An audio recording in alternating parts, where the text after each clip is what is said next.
सर्व बांधवांना सस्नेह जय जिजाऊ जय शिवराय. बांधवांनो, मी प्रशांत पवार, निरपेक्ष या युट्यूब चॅनल व प्रशांत पवार या फेसबुक पेजवर आपले सर्वांचं मनपूर्वक स्वागत आहे.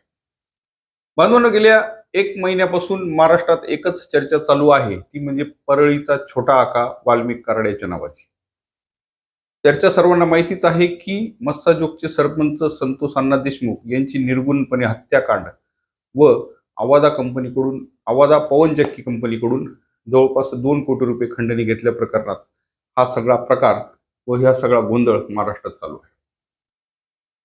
कालच या वाल्मिक कराडला, या छोट्या आकाला मोका कायदा अंतर्गत त्याच्यावर कारवाई झाली, त्याच्यावर तो कायदा लावला गेला.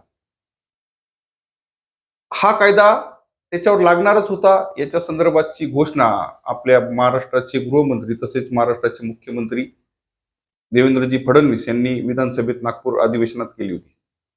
परंतु हा मोका लागल्यावर कालचं जर तुम्ही परळीतलं जर वातावरण बघितलं तर जसं एखाद्या संताला संतावर जेव्हा अन्याय होतो, संताला जेव्हा जेलवारी करण्याची वेळ येते, तेव्हा जसं हिंसाचार बघायला मिळतो, जसे आंदोलन बघायला मिळतात, जसे उद्रेक बघायला मिळतात, तसे उद्रेक काल परळी येथे बघण्यात आलेले आहे.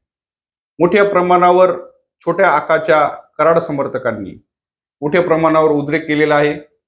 एकाने तर स्वतः आत्मदानाचा सुद्धा प्रयत्न केलेला आहे. या गोष्टीवरून त्यांची कीव करावीशी वाटते. एका विशिष्ट जातीने हे प्रकरण अंगावर घेतलेलं आहे.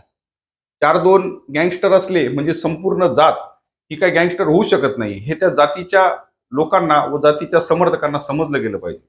परंतु एवढं असताना सुद्धा हा वाल्या कोळी आहे, त्या वाल्मिकच्या समर्थनार्थ हजारो समर्थक रस्त्यावर उतरताना दिसत आहेत. त्याच्यावर मोका लावला म्हणून निदर्शनं करताना दिसत आहे, जाळपोळ करताना दिसत आहे. एवढे त्याची आई सुद्धा रस्त्यावर उतरलेली आहे आणि माझ्या मुलावर मोका कायदा लावू नये, माझ्या मुलाला सोडण्यात यावं म्हणून त्याची आई सुद्धा आंदोलन करताना दिसत आहे. कालच तुम्ही जर टीव्ही न्यूजला व टीव्ही चॅनलला सोशल मीडियाच्या माध्यमातून जर बघितलं असेल तर अंजनी दमनिया यांनी वाल्मिक कराडच्या आईला वास्तव पिक्चर बघायचा सल्ला दिला. वास्तव मध्ये सुद्धा सेम कंडिशन होती. संजय दत्त गँगस्टर होता व शेवटी त्याचा काय हाल झाले हे त्याच्या आईला माहिती होतं. म्हणून वास्तव पिक्चर बघण्याचा सल्ला अंजनी दमनिया यांनी त्याच्या आईला दिलेला आहे. वेळीच जर आपल्या मुलाला आवरलं असतं, वेळीच जर आपला मुलगा अवैध मार्गाने संपत्ती गोळा करतो आहे, चुकीच्या मार्गाने त्याच्याकडे पैसा येतो आहे, खंडण्या उकळवतो आहे, खून करतो आहे, दरोडे टाकतो आहे, अशा मोठ्या प्रमाणात गैरव्यवहार करून जर तो पैसा घरी आणत असेल तर योग्य वेळी त्याच्या आईने जर त्याला विचारलं असतं तर कदाचित आज त्या आकावर ही वेळ आली नसती. म्हणून सर्वात जे आपण आत्मचिंतनाची गरज आहे ती वाल्मिक कराडच्या कुटुंबावर आत्मचिंतनाची गरज आहे. आज जर त्यांनी त्यावेळेस आत्मचिंतन केलं असतं, त्यावेळेस त्याला कुठेतरी आळा बसवला असता तर कदाचित आज आंदोलनाला बसायला वेळ आली नसती. आज एक विशिष्ट जात आपल्या जात बांधवाला टार्गेट करतायत म्हणून अंगावर घेत आहे. परंतु त्या जात बांधवांना मला एक गोष्ट सांगणं आहे की आज जर पुण्यात जर आपण बघितलं, पुण्यात जर भरपूर गँगस्टर आहेत. जवळपास त्या गँगस्टर मधले 99% गँगस्टर हे मराठा समाजातून रिलेशन मध्ये आहेत, मराठा समाजाचे आहेत. परंतु त्यांना टार्गेट केल्यावर कधीही मराठा समाजाने म्हटलेलं नाही आहे की आमच्या जातीला टार्गेट केलं जातं असं. गँगस्टर, दहशतवादी, आतंकवादी यांना कुठल्याही प्रकारची जात नसते.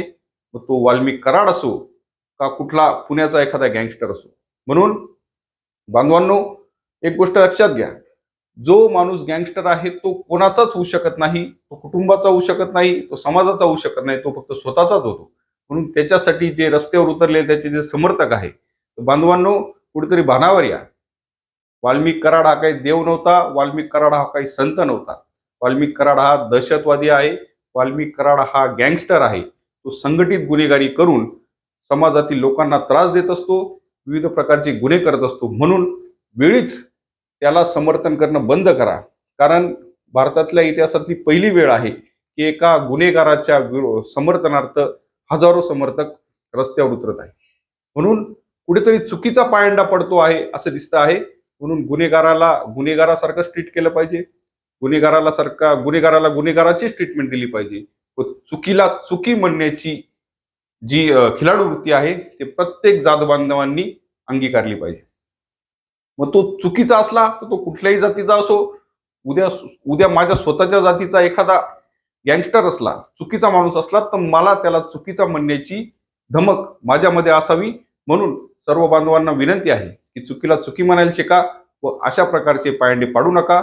एवढी बोलून इथेच थांबतो. जय हिंद, जय महाराष्ट्र, जय जिजाऊ, जय शिवराय.